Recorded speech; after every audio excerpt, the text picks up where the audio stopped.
You won't believe this, but among flamingos, beavers, and even wolves, there's something beautifully human going on: co-parenting. Not just any old parenting, but real invested teamwork. Now, you might assume that's just for penguins waddling across the Antarctic. Classic, right? But no. Across jungles, forests, deserts, and oceans, some of nature's most surprising couples are tag-teaming childcare in ways that would put a few humans to shame. And what they do to raise their young, it'll reshape how you think about what it means to parent. Take the owl monkey, for instance. If there were a Dad of the Year award in the animal kingdom, the male owl monkey would win it hands down. These wide-eyed nocturnal primates do something remarkable. Once a baby is born, the mother passes the baton almost immediately.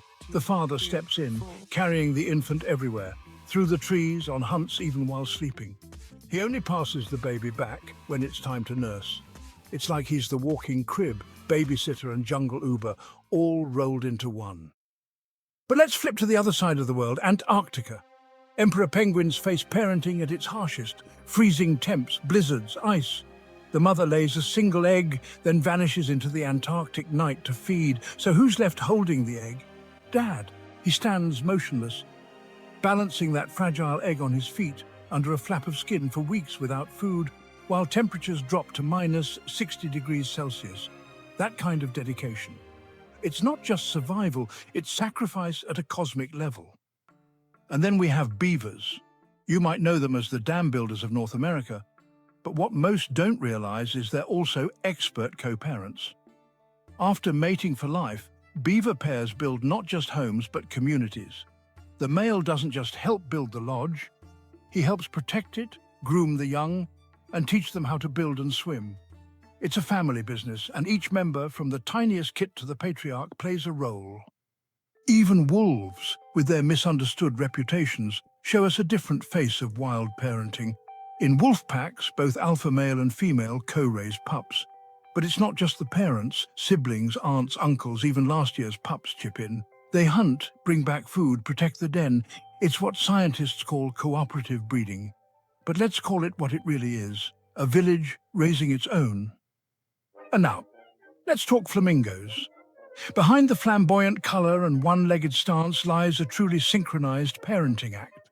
Flamingo parents take turns incubating their egg. Once hatched, both mother and father feed the chick with crop milk, a nutrient-rich fluid that both produce from their digestive tracts.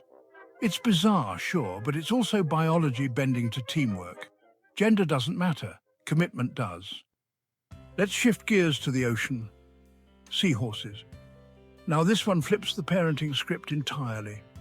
The male seahorse has a brood pouch. Think of it as a reverse pregnancy. The female deposits her eggs into it and he fertilizes and carries them until they hatch. That's not just co-parenting, that's redefining who gets pregnant. It's a gentle, floating reminder that parenting doesn't have a template. Across the savannah, jackals raise their pups like a military operation. They mate for life and, well, share responsibilities equally: hunting, guarding, and feeding. When the pups emerge from the den, both parents defend them fiercely, taking shifts like clockwork. And when they're old enough, the older siblings pitch in too. A jackal den is not chaos, it's choreographed. Now imagine a songbird known as the California towhee. Not a flashy bird, not a viral sensation, but these birds nest in dry underbrush and work in quiet harmony. The male defends territory, forages, and feeds the female while she's incubating. Once the chicks arrive, the load is split almost 50-50. They might not sing elaborate tunes, but their silent commitment speaks volumes. Then we go microscopic, well, relatively, poison dart frogs. Bright, tiny, deadly. But also some of the best amphibian parents on the planet. After the female lays eggs, the male guards them obsessively. Once hatched, he carries each tadpole, one by one, on his back to isolated water pockets in bromeliads. The mother then drops by each one to lay an unfertilized egg, their sole food source. It's like room service with a nanny cam. Lastly, the cotton-top tamarin, small monkeys with wild white hair and huge hearts. These creatures operate like a mini-team of nannies. The parents, older siblings, and sometimes unrelated members of the group all help carry, feed, and protect the young. It's family first all the time, and their high-pitched calls keep everyone in sync, like the group chat of the rainforest. So here's what all this tells us. Co-parenting in nature isn't a novelty, it's a survival strategy. It's a love language, it's a commitment beyond the genetic code.